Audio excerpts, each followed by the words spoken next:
You cannot be an environmentalist and eat meat. You cannot be an environmentalist and fly. You can't be an environmentalist and use plastic. You cannot be an environmentalist and use fossil-based energy. You can't be an environmentalist and drive, even an EV. What did you feel when you heard these statements? Anger? Rejection? Guilt? These feelings reveal a deep disconnect between our values and our lives. I care deeply about our planet, and I'm sure many of you do too. We want to be good stewards of our home. But the hard truth is, our actions often fall short of our aspirations. This creates a powerful and often painful internal struggle. We'd love to be perfect, but perfection is an impossible standard. Just this morning, as I was making my coffee, this little voice started chirping in my head. Coffee has a pretty high carbon footprint. It was shipped to me halfway around the world, and the bag it came in is probably not recyclable. How's that for a side of guilt with your morning brew? We can be our own worst critics because we care. And this self-criticism can be paralyzing and demoralizing and sometimes just stop us from making any action. Research shows that 72% of Americans care deeply about the environment and consider this an issue personally important to them. Yet most of them are unsure of what they can do and whether their action will make an actual difference.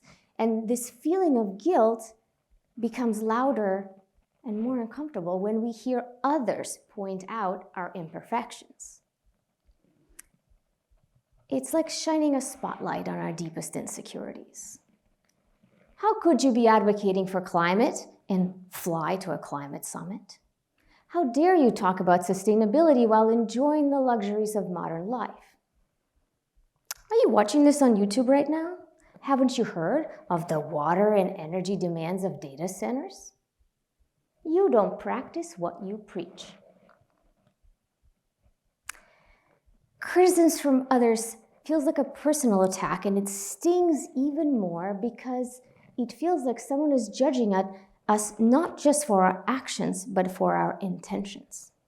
And the paradox is that the very systems that empower us to advocate for change, technology, travel, infrastructure, actually implicate us as part of the problem. Simply living in modern society makes us all climate hypocrites.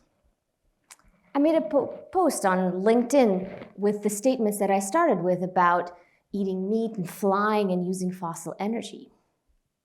Which one do you think caused the biggest stir? You can't eat meat and be an environmentalist. This one really got people going. Why do you think that is? It's not because people don't understand the climate impact of meat production. Many are actually quite aware that's one of the most environmentally taxing foods we can choose. We know that meat accounts for somewhere between 12 and 20% of global greenhouse gas emissions. It stirred emotions because food is identity. It's not just sustenance. Food is culture. Food is joy. It's the Sunday night dinners with the family. It's the recipes passed through generations. It's the comfort foods that soothe our souls. Oxford University research estimates that shifting to a plant-based diet globally would reduce food-related emissions by as much as 73%. And yet, majority of people are not willing to give up meat even when presented with these statistics. Changing our diet is not just about changing what's on our plate. It's about reversing course of millions of years of evolution and cultural traditions. It's about challenging deeply held cultural norms and beliefs. It's about altering the essence of who we are. And that makes changing food incredibly hard. So where do we go from here? Is the environmental movement doomed? I think it is if we focus on blame and shame and judgment. While it may feel good for a moment to post a snarky remark on social media pointing out somebody's climate hypocrisy or railing against large corporations or governments for their inaction, it actually accomplishes nothing. We all want to live a good life. We want a comfortable home with heating and air conditioning. We want to feed our families tasty and nutritious food. We need physical and financial security. And these desires go beyond comforts. They ladder up to our social standing and status in society. Desiring these is a fundamental feature of human civilization. And here's the hard truth, that most people do not want less. And no matter how hard the advocates call for it, less comfort, less enjoyment, less security, lower status is not something we seek. And the idea of giving these up for a greater good is a pretty hard sell. To make real progress, I think we need to work with humanity's instincts and not against them. Yes, we can and must change the culture around mindless consumption and irresponsible pollution and myopic focus on profit. But we also must elevate global living standards. That requires more building materials, more nutritious food, and better access to this lifestyle that we aspire to have. And we must create that, and we must do that sustainably. And we are actually making progress. There's great examples popping up all over the world. Take Denmark, for example, a country that's committed to reducing its greenhouse gas emissions by 70% within this decade.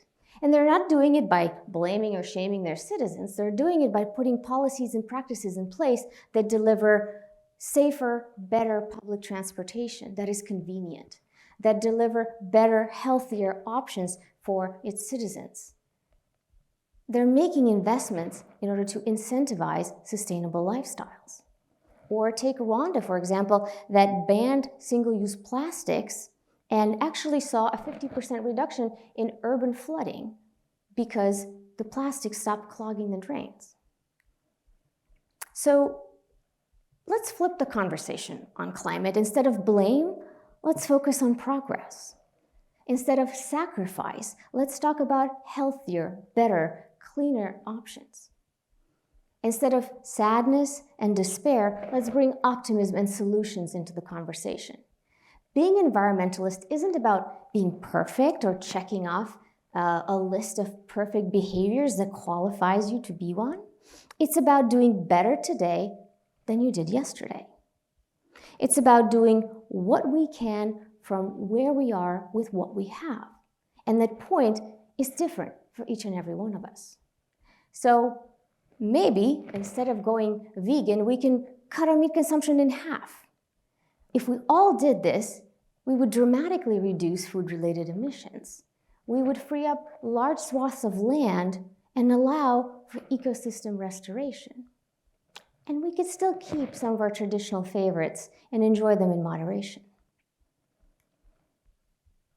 Another example would be reducing food waste. It's a massive topic and it's very complex, but even small actions could make a big difference. If in the United States we all composted our food scraps instead of throwing them in the trash, we would actually be able to avoid the equivalent of 1.4 million of tons of emissions. That is like taking 300,000 cars off the road. Imagine how excited we would be if an entire mid-sized city went entirely car-free. That makes a big difference. So environmentalism thrives not on perfection, but on momentum. We need billions of imperfect steps rather than a handful of perfect ones. This kind of change would foster lasting and building momentum. So let's flip the script on climate action. Let's strive for progress, not perfection. Let's assume good intent. Let's be kind to ourselves and others, even when we don't agree.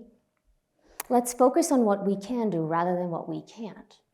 Every effort matters and every step counts. Being environmentalist is not about being perfect. It's about caring enough to try. It's about action at an individual level, at a company level, at a society level. So let's not waste our time looking for perfection and wasting our energy on criticizing how we could be better. Let's instead celebrate and elevate progress and those working their hearts out to make that happen. Let's all be imperfect environmentalists. Thank you.